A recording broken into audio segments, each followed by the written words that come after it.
All right, so I want to start with a nice little some meditative music for you to kind of become perspective and turn inward. Just kind of get centered because we're talking about some important stuff. So, good.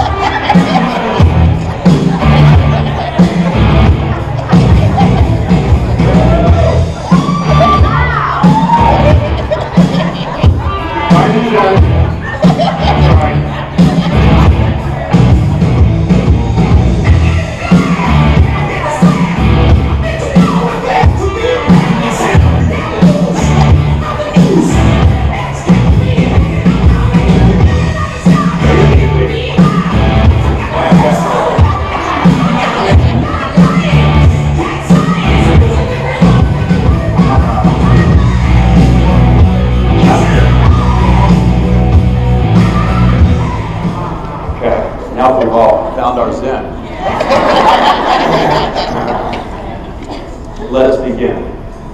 So, I didn't just start that for you to start with that for you to wake up, because I mean, who doesn't like AC/DC at 8 o'clock in the morning? Come on, that's fine. Really. So, my whole thing is about perception. Perception equals experience. And so this is something that I learned early on, a very powerful lesson, and it began about the days of AC/DC. So being raised in South Alabama in a very strictly religious church, so there was this whole culture in the 80s of hair band music, metal music, and everything that was out, and so they started getting this reputation of like being like these real bad people and whatever, and so which they loved the reputation, all these bands did, of course, because parents hated it, so kids would love it, and so it was a huge thing. And so at the impressionable age, 10, 11, 12 years old, I was heavily influenced. My perception was very much created by this narrative that was placed around not just rock and roll music of the 80s, but specifically bands like AC/DC. Such things as AC/DC, After Christ, Devil Conquers, is what I was taught. And that if I listened to music like this, their music, or a certain band's music, that I could be possessed by demons. And then if that happened, I could go crazy. And so, very impressionable kid, like 10, 11, 12 years old, I'm like, oh my God, is this true? Is this true? And it was like, yeah, it's true. It can really happen. And look at the cover of the albums. I mean, they worship the devil, another narrative. And, come to find out years later that bands like this, I mean, you start to learn the stories. I mean, two guys from Scotland whose parents, immigrants to Australia who just wanted a better life for their family and their kids, come over. They happen to have these two really talented sons, and they, start playing music and love being on stage and everything. And their sister one day sees on a sewing machine at home this little sticker that said alternating current, direct current, AC/DC. She was like, that would be a great name for my brother's band, right? And so she goes and tells him, and the next thing you know, AC/DC is born.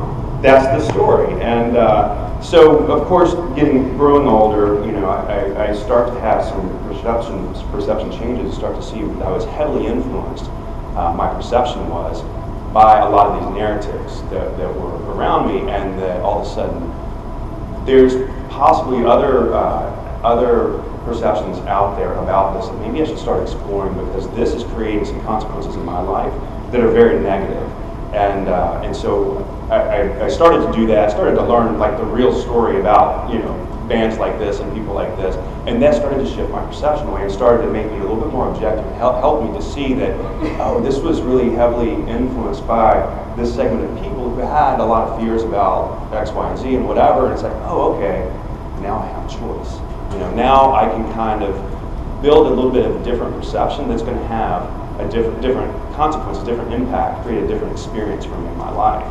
So that's my AC/DC story, but it goes directly into my story with therapy and counseling and developing my own personal style, which has everything to do with perception equals experience. Perception equals experience. So if we can give somebody a way to conceptualize what is going on with them, then that can be an incredibly empowering moment for them, and a powerful tool for them to be able to use to go out in the world and understand more of what's going on and be able to see things that are kind of coming or emotions that are going on and how to handle those better. So, for example, I've got this client that I've been seeing for years, and so she came in with tons and tons of symptoms, all kinds of stuff going on.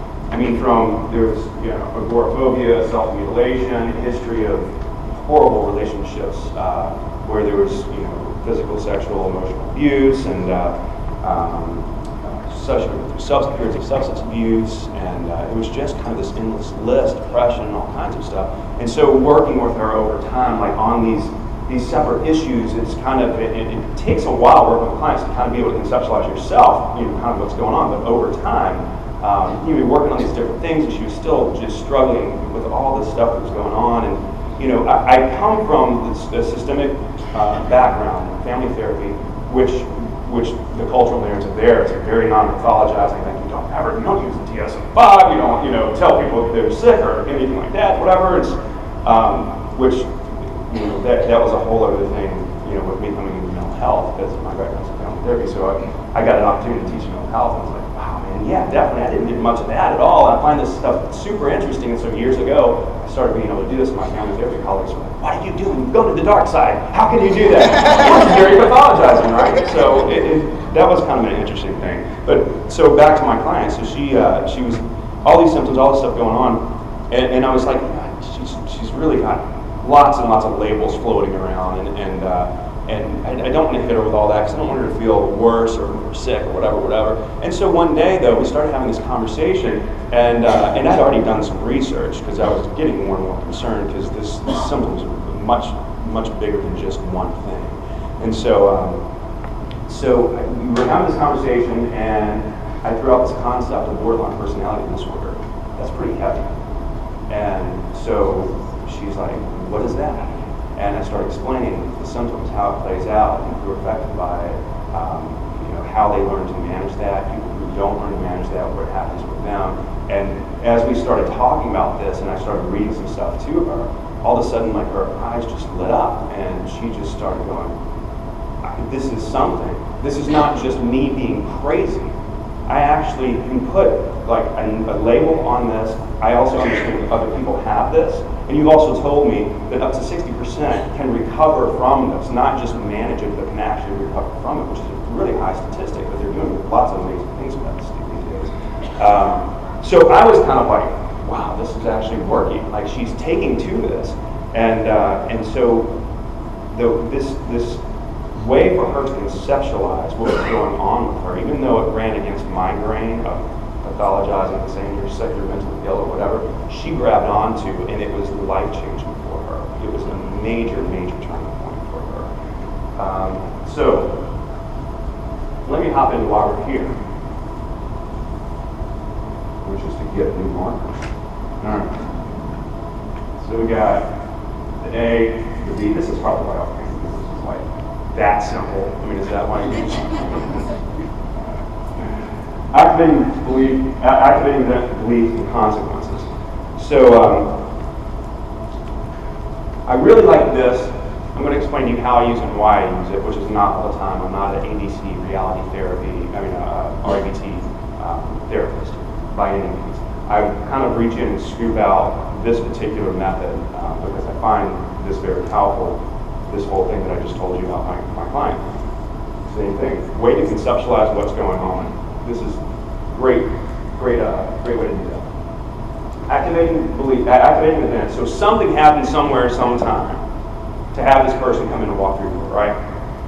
And so activating event, consequences. So the consequences down here, this is what you're going to be seeing and hearing from them is like, symptoms, all this stuff that's going on. That's why they're coming in. So that activating event, something happened somewhere, it created consequences that drove them to come in. So all activating events don't lead to therapy, unfortunately for us, because that would be great business. But So then what's here? So this being beliefs, which I'm just going to write it because the B, you got to do something with the B. So, well, that does say beliefs, okay?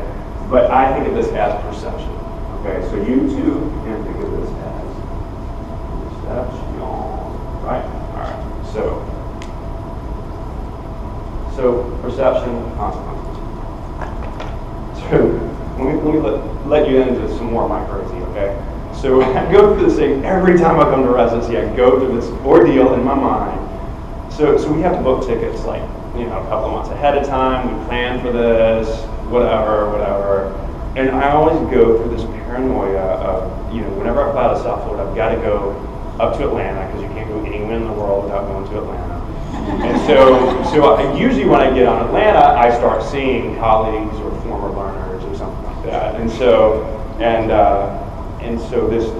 this most recent trip, I know my buddy Dr. Clove here was going to be attending residency, and so I knew I could look for him, and because we were going to be on the same plane and everything. So I walk in, check in, whatever, start walking down the ramp going on the plane, and then it happens every time. I'm like, what if this is the wrong day?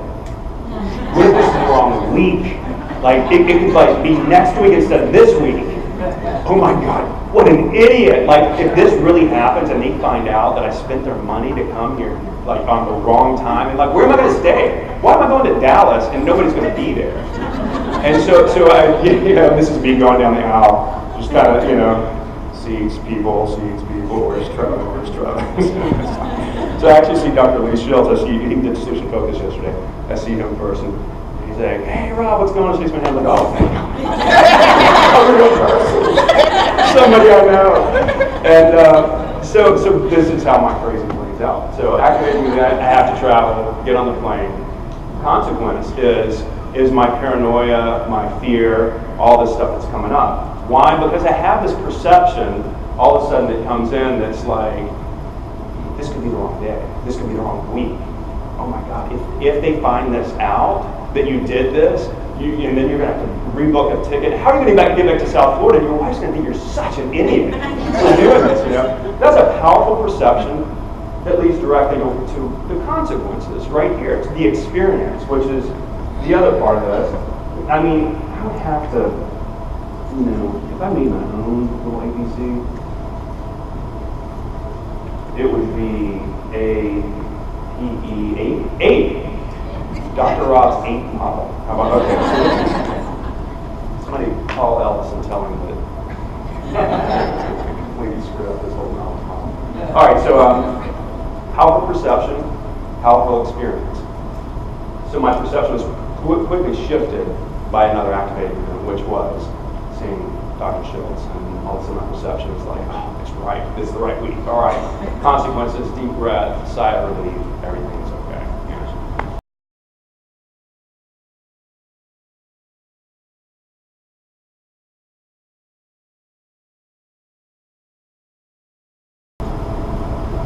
Well, the louder voice is my own voice. I have a couple people I can talk to about this, and they're very biased. They seem to only see the side of take your job, make the money, it's going to be fine. Right. This is not as big of a deal as you think it is. And then I really can't talk to anybody else about it, because this is who can you talk to about this. I can't talk to all my colleagues at work. So you're talking to yourself about this a lot. Well, that's probably the part that's my own internal thoughts are currently going on, and those I can actually talk to about it don't seem to value how strong my ethical dilemma is on this. Okay. All right. So you said your voice is the loudest? Well, it's my voice, especially when I can't talk to anybody else, but actually can really truly weigh the pros and cons. I feel like they're all so one-sided that my thoughts are being disregarded. It's not important because, well, why would you think that way? Just take the money. It'll all work out. I'm curious if they were supportive of you, if they were more empathetic to the ethical dilemma and more understanding and less pushing towards money. What might that be like if they were understanding? Well, I think it would increase at least my ability to really think it through on both sides versus just do. It kind of makes it a more objective conversation. Okay. Versus just, these are my feelings, these are the other two people's, and. So you're really needing objectivity, almost another voice that can be like listening and hearing, but also giving you feedback that's going to be understanding of your side as well as the opportunity that's there as well. Okay, interesting. So I don't know why I asked that. I just wanted to get more about the dilemma and her voice. She said her voice, but she didn't really explain it, and so I need to hear a little bit more about that. So I'm still don't really know exactly where this is going or what she's getting at here. What that always says to me, whenever you guys feel stuck or feel like, I don't know where this is going, all that means is you need to spend more time unfolding your client's story. That's all that means, because if you're trying to force anything, you're going to create more resistance within yourself within the process. So I'm going to create resistance right now by forcing something otherwise, because I don't kind of know where I'm going now. So let's see. Got some ideas, voices, whatever. So almost this objective voice would be kind of a helpful thing for you to. It would be nice if my feelings were validated by somebody before they tell me what I'm supposed to do. Okay. And I feel like right now people are just telling me this is what you need to do. Right. And my ethical. There's a side of you though that appeals to their voice. So because you ended up taking the contract. So well, I'll be honest, when I took the contract, they didn't know we were moving. Oh, okay. So came after the fact. Right. And now there is a window where I could rescind my acceptance. Right. This wasn't an issue when I took the job. This became an issue after. Huh. That makes it harder. Yeah. So tell me more about what ties into the ethical dilemma in terms of who else is going to be impacted by this, if it's the wrong decision, if it's a selfish decision. Well, certainly the administration of the school that has faith in me to hire me and bring me on. Mm-hmm. They're thinking I'm going to be there to work with students for at least 3 years at a clump, because I teach certain grade levels. The way the school set up is you have certain clumps of grades that you teach together, so they're thinking I'm going to come in and build rapport with the kids and their families, and I'm going to be there to teach. And then, of course, I'm letting the kids down because they're going to see me for a year, and then they're going to think they have me for 3 years, and then I'm going to have to let them down, potentially at least.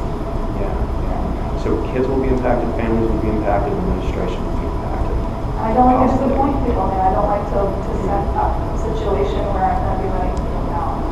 Right. So is there a part of you that might be let down if you don't do this? Well, absolutely. I've worked so hard, and I haven't been compensated for how hard I've worked. I mean, my salary now is ridiculous. I work really hard, and to get almost a 25% raise is certainly significant. Well deserved, and I probably deserved this 10 years ago. So it's almost like my ship has kind of come in a little bit. Yeah. And it's nice feeling being recognized and my work being seen as valuable. Right. And now I have this little issue that's come that's made me question whether or not it's the best decision. It's a big issue, it sounds like. Yeah. Really big issue for sure. Yeah. So living an ethical life is very important to you, it sounds like.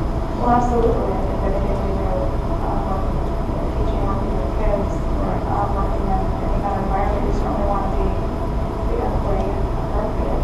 Not everybody.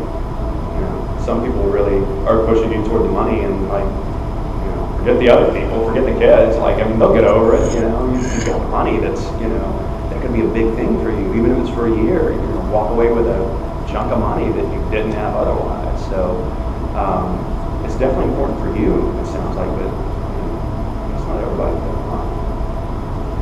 Well, they don't always necessarily see the bigger picture. Yeah.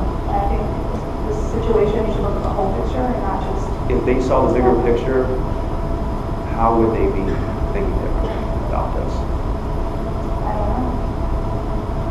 Yeah. I don't know, but I don't feel like anybody's looking at the big picture with me, and I feel very alone in this decision. Mm-hmm. Yeah. So, who have you talked to about this? My significant other and my colleague, the one colleague that I can share this with. Now you. Okay, so you really haven't spread out much. You kind of like. Well, it's who can I tell I'm jumping ship? My whole network of friends are right down around the school. We spend 7 hours, 8 hours a day together every day. So. How much time do you have to make this decision? You said a couple of weeks. I have a couple of weeks. Classes start in the willing to let them know definitely in the next week, and that's pushing it. I mean, I'm sure they have a waiting list of people that would be more than happy to take the position. And that makes me sad too, because it's my position, I earned it. Yeah. So, just if you can imagine with me for a moment, Sharon 10 years from now, how old are you? 30? Okay. I would guess 28. But, so 30 years old, let's say Sharon, 40-year-old Sharon, comes in to sit with you at this point. She's 10 years more mature, 10 years through many more trials in her life. And she is seeing what's going on. She's hearing both sides of the story, obviously, because she is you, down the road, more experience with maybe a broader perspective, and also looking at what your struggle is now. Just take some wild guesses for me. I'm just curious what she might be telling you right now that you should do. If she were sitting next to me. Probably tell me to relax a little bit. To relax? I think to relax a little bit. Interesting. Okay. But it probably would not be catastrophic. People move all the time, life situations change. We happen to know now this is going to happen, but there could be something that comes up that we don't know about that could happen at any time. And theoretically, we might have to move. And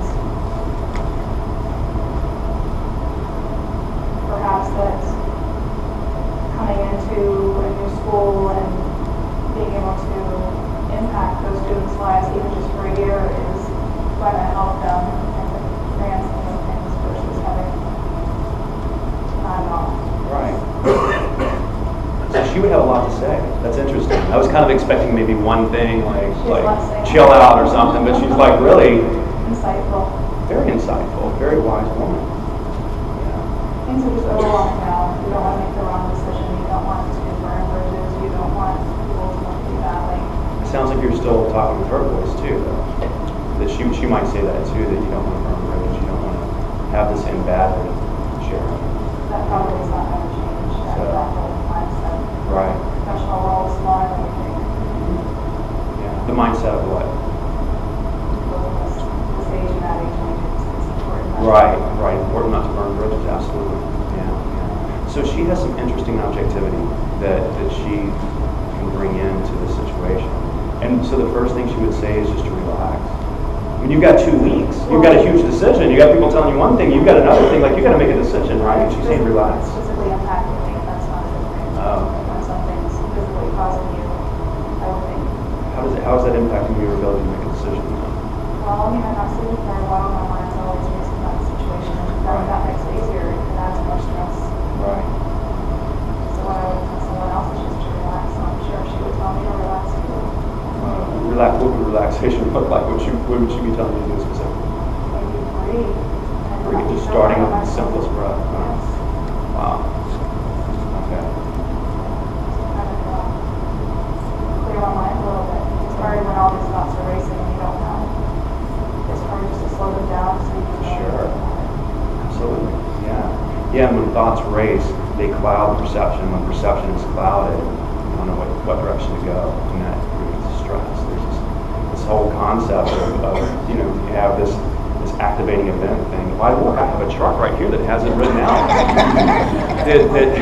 You have these things happen. We have these events that occur in our life, these activating events, and then the consequences we face, these experiences that we face, can be a lot of stress, a lot of anxiety, lots and lots of just turmoil and grinding around things in our head. When perception gets clouded, this is the consequence that we have, is an experience that is kind of a rudderless sort of thing, where to go, what to do. So I find that really interesting that Sharon 10 years from now will come in and first want to affect the perception, because she knows that your perception is clouded because you're not just chilling out a little bit and just allowing yourself to calm down. So does that make sense, first of all? No, absolutely. Okay, yeah. And so maybe that's a way, check the time here, Nicole. Maybe that's a way that you can kind of take away and conceptualize a little bit of what's going on, that there's this thing that happened, you can't can't change that. There's this contract looming out there that it's waiting on you. And definitely the experience that you're having now is stress, because the perception is, I've got to do this, I need to do this, I've got to figure this out, I can't talk to anybody, whatever. The objectivity that Sharon 10 years from now, I think it's pretty powerful, and one that I'm wondering if you could kind of play with that a little bit this week. You do have a couple of weeks, and it sounds like relaxing is going to be your best first step. And so maybe we can be back, since you're under a time crunch, in a couple of days. Between now and then, maybe talking to Sharon a little bit more.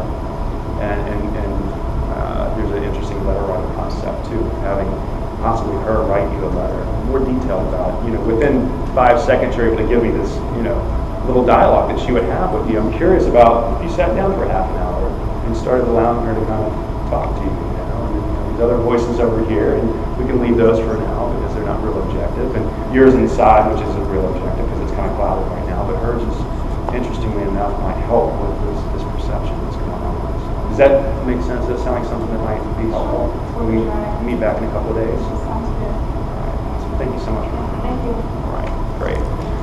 Okay. So.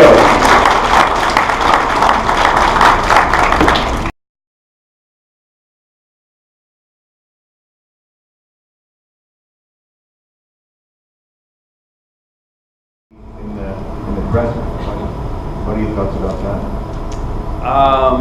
I'm not totally sure I know what you're asking, but one thing that I don't do is challenge clients. I don't challenge beliefs. Periodically I do. Periodically they want me to do that, and they ask me specifically to do that, or sometimes they do need that, and it works. So I don't typically do that. Kind of the voices thing, those are perceptions. That is her beliefs. Even the voices of other people telling her this, she's buying into that because she signed the contract. So there's a part of her that's saying, yeah, I agree with you. That's part of her perception, saying, yes, I deserve this. Then there's this other part that's ethical. And so it's so locked in. I wanted to unravel that, pull it apart. So I joined with someone and start to loosen up perception. And there's a lot of different ways to do that. So that was kind of my goal, is to join with her and loosen up that perception to see what other possibilities might come up. And all of a sudden this voice idea came in, and so that came in, and so I think that started the process, at least, of loosening that up. So does that make sense? Yeah. Follow up, because you're not giving us Yeah, I mean, because you were doing the REBT, I thought it would be more focused on, the belief itself. She's having a reaction to the cognitive dissonance in herself, that she would be letting people down. That may or may not even be true, and to explore that and see if that is true, and if she needs to be worried about that. She maybe, if she went to the school and said, I'm going to be leaving, and if that's a problem, I won't do it, that could be one solution that would relieve that whole conflict. Yeah, I didn't want to. I already felt that she was struggling very strongly with this idea that this ethical thing. So if I started challenging that about, you're assuming that people are going to react a certain way, and that's not even true. This hasn't even happened. Why are you thinking that way? You need to just relax and just not worry so much, because you don't know what's going to happen. As a matter of fact, why don't you just go down there and talk to them or whatever? She's not ready to do any of that, I don't think. And you could speak to that, but I wouldn't want to push her in that direction, because I very much want to be joined with her. And so for me to be another voice of opposition, because that's going to have her go, I can go and talk to them. She's a very ethical woman that's like not even sure where she stands with this at this point. And so I would hold back from that, and I would hold back from challenging her beliefs, because that's how Ellis used this stuff, and again, that creates resistance. And you're thinking this way, but it's not even true. You don't even know what's going to happen. What's her experience going to be of me doing that? I run the risk. It might work, so I wouldn't say don't do it, but I run the risk of her going, starting to freak out a little bit, because she's already stressed. And I know, but I can't, and I can't just not worry. You're telling me not to worry. I'm worried, and it's kind of a nowhere conversation. Bigger step back picture for me is she needs to sit with this ethical thing longer, but she needs to sit with it longer in a different way. How can we bring in difference to pull apart that perception? We're still not convinced, are you? Speaking from the character's perspective I was playing, I said several times that nobody really listened and validated what I was thinking, and that needed to happen before I would really be able to go forward and be more objective and problem solve. And nobody in my world, character's world, was doing that. Okay. Do you often use a psychoeducational piece to it, have this chart behind you, or is that something that just kind of came up because you have the chart behind you? Sometimes I use it, and I guess it is kind of psychoeducational, but I'll, again, giving them a way to conceptualize what's going on, sometimes by saying A, B, C, we think, we feel, we act. So we have this activating event, belief, consequence kind of thing. I will teach that briefly when we go, okay, I got it. Then we kind of move on. Yeah. I was going to say that actually you said exactly as I said at the beginning. She came to you looking to be validated of what she was feeling, and you didn't validate what she wanted to feel. You gave her, opened up her perceptions to other options that she may feel are viable for her solution, looking down the road and looking back at the choice. As you were saying, as Jill was saying here about if she would have went to the school, then the choice is no longer hers. And she may look at it and say, oh, I wish I didn't do that later. So you don't want to, allow her to feel good about the choices that she did make, in order for her to be able to move forward. It kind of reminds me of say like college athletics. You have recruiters, and the coaches go from school to school. All of a sudden, in the middle, you're coming to recruit me. All of a sudden, the coach is going to leave. I might not want to go to this school now, So putting myself in the position of the student, that's where the school is at. If you're not going to be here, maybe we don't want you. And so the coaches have a ethical obligation, like you said, sometimes you fight with it's just going to be right. And she made some excellent points of, while I am here, maybe I can contribute something positive to help these kids and stuff going forward. She's got a lot to sit with and a lot to think about. And she had a whole lot of points, and you pointed it out to her, so I think that worked really smooth with the way that you were about this. Reflection, paraphrasing, summarizing, truck line, all that stuff.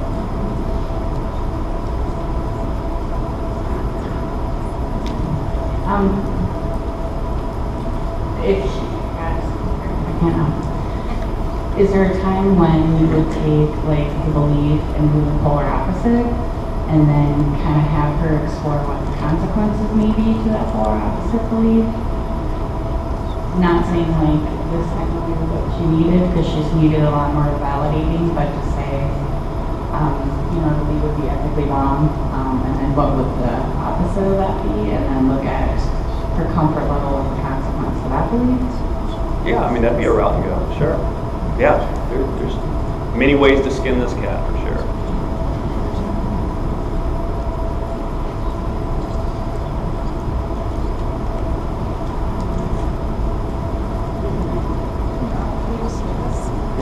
Get your exercise in there. I just wanted to know if she came into your office and she was in a more of a worried state, if she was freaking out, crying, and doing all of those other things, what would you suggest at that moment? And how long would you stay in that emotion or her thoughts then? And how would that be guided? As long as she needs me to be that person, as long as she needs me to be Carl Rogers, I'll stay Carl Rogers. That's it. And that's the most important thing. So for me to all of a sudden start to force her into, this cognitive place when she's in this emotional place, doesn't at all make sense, and that's a great way to create resistance in the client. Any other questions? We got time for one or two more.